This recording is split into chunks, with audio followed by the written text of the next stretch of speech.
আজকের ভিডিওটা কোনো হাই হ্যালো না বলেই শুরু করছি, কারণ যদি সত্যি কথা বলি ইচ্ছে নাই তারপরেও করা। কিন্তু অনেকেই বলবে হয়তো যে গতকালকে মহালয়া তোমরা এনজয় করেছো, তারপরে তুমি কি করে বলছো যে তোমাদের আসামে এরকম একটা দুর্ঘটনা ঘটেছে।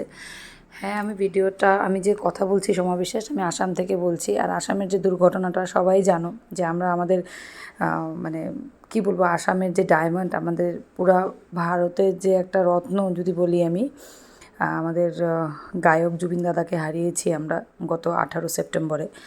তো যাই হোক, শোকাগ্রস্ত সম্পূর্ণ আসাম, সম্পূর্ণ ভারতবাসী, এমন যদি বলি সম্পূর্ণ গোটা বিশ্ব জুড়েই ওনার শোক মানানো হচ্ছে।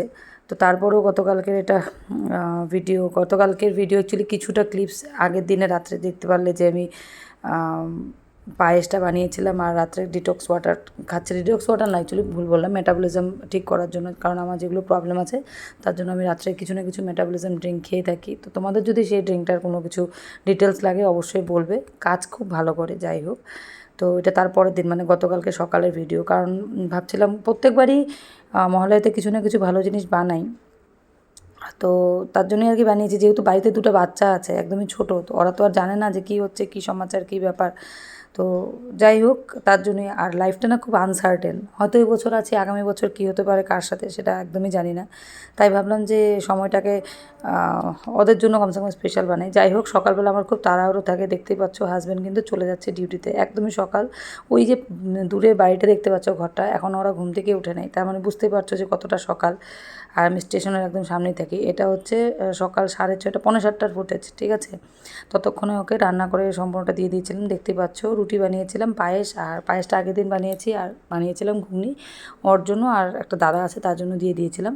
লুচি বানাইনি, কারণ সকাল সকাল খেলে গ্যাস হয়ে যাবে, ও সকালে খেয়ে যায়নি, তাই ভাবলাম যে অনেকটা দূর যায় ডিউটিতে, আসে হচ্ছে বিকাল 4টা 5টায়, ততক্ষণ যদি শুধু লুচি খেয়ে থাকে তাহলে অবস্থাটা খুবই শোচনীয় হয়ে যেতে পারে। আর এখন তো সব কিছু ডিজিজ, আনফর্চুনেট সব জিনিস, তাই না? আর সত্যি কথা বলছি, ভয়েস ওভারটা দিতেও মনটা খুব খারাপ হচ্ছে, কিন্তু ওই যে কন্টেন্ট ক্রিয়েটার বলো বা কন্টেন্ট ক্রিয়েটার ছাড়া যারা দৈনন্দিন কাজ করছে, কাজ তো আর থেমে নেয়। কিন্তু হ্যাঁ, জুবিন দাদার জন্য যেটা মন থেকে আমার ওনার প্রতি শ্রদ্ধা, ওটা ভালোবাসা, ওটা শুধু আজকের জন্য না, ছোটোবেলার থেকে ওনার গান শুনে বড় হয়েছি।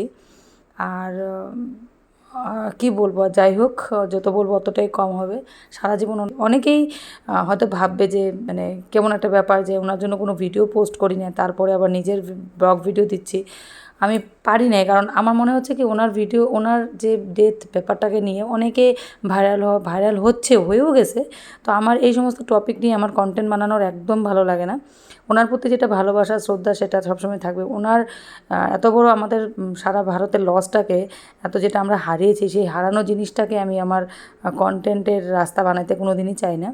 তো যাই হোক, ওনার জন্য একটা গান ভাবছিলাম একটুখানি ট্রিবিউট দিই ওনাকে, কিন্তু পারিনি, তাও খুব কান্নাকাটি করেছি, যেটা তোমরা স্টেটাসে দেখেছো অবশ্যই।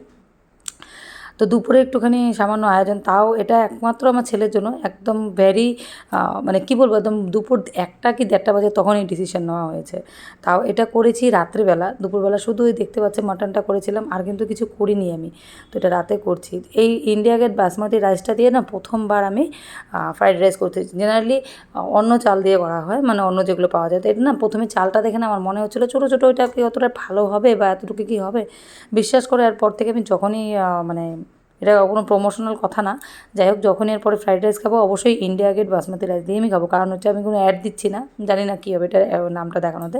তো পার্সোনালি খুব ভালো লেগেছে, তাই তো আমি খুব মানে সিম্পল ওয়েতে ফ্রাইড রাইস বানাই। দেখতেই পাচ্ছ ঘি দিয়ে দিয়েছি কড়াইতে, তারপরে গোটা গরম মশলা, তারপরে কাজু কিশমিশ, তারপরে গাজর, এগুলো সবজিগুলো কাটাকে না একটু ইগনোর করবে, কারণ আমি একদম সরু সরু কাটি। আর এটা কেটেছে আমার যে হাউস মেট আছে, মানে আমার যে দিদি আছে হেল্পিং হ্যান্ড, সে কেটেছে। আর ক্যাপসিকামটা আমি এখন কেটেছি, তাও চাকু দিয়ে, কারণ চাকু দিয়ে কাটার অভ্যাসটা আমার একদমই নেই। তোমরা সবাই জানো যে আমি খুবই অসুস্থ, আমি বসতে পারি না, তার জন্য বটিতে বসে কাটা বোধহয় 5 মাস থেকে আমি ছেড়ে দিয়েছি। দেখতেই পাচ্ছ রান্না করতে করতে এসে বসে গিয়েছি, তাই আমার ছেলে বলছে মা একটু তোমাকে দেখাই যে তুমি কীরকম হয়ে যাও রান্না করতে করতে কন্ডিশনটা। তো জল খাচ্ছিলাম, মানে এতটা পা ব্যথা বেড়ে যায় 5 মিনিট দাঁড়ানোতে, এটা আমি ভাষায় বলতে পারবো না। তো তারপরে একটুখানি রেস্ট নিয়ে আবারও আসলাম। তো আমার কিচেনে অলওয়েজ আমার একটা চেয়ার থাকে, ডাইনিংটা সামনেই পাতা, তাই চট করে এসে বসে পড়ি। কথা বলতে বলতে কিন্তু ফ্রাইড রাইসটা হয়ে গেছে। দেখতে কেমন হয়েছে অবশ্যই কমেন্ট করে জানাবে, কিন্তু আমি বলে দিচ্ছি খেতে দুর্দান্ত হয়েছিল। জানি না মানে নিজের সুনাম করছি না, কিন্তু আমার হাতে ফ্রাইড রাইস খেতে আমার হাজব্যান্ড, আমার ছেলে মেয়ে, বিশেষ করে আমার ছেলে আর আমার হাজব্যান্ড তো খুবই ভালোবাসে। তো যাই হোক, এটা বানিয়েছিলাম ওর জন্যই বানানো, একদম অল্প করে আমার ছেলের জন্যই বানিয়েছিলাম। যদিও আমাদের 3 জন খায়ও পরের দিন হয়ে গেছে, মানে আজকেও হয়ে গেছে, ঠিক আছে। আমি তো কী খাই আর কি বলবো, দেখতেই পারবে একটুখানি। ওই ছেলের থাল এই হচ্ছে আমার থাল, এই হচ্ছে হাজব্যান্ডের থাল। তো আজকের ব্লগটা এখানেই শেষ করলাম। কেমন লাগলো অবশ্যই কিন্তু কমেন্টে তারা জানাবে।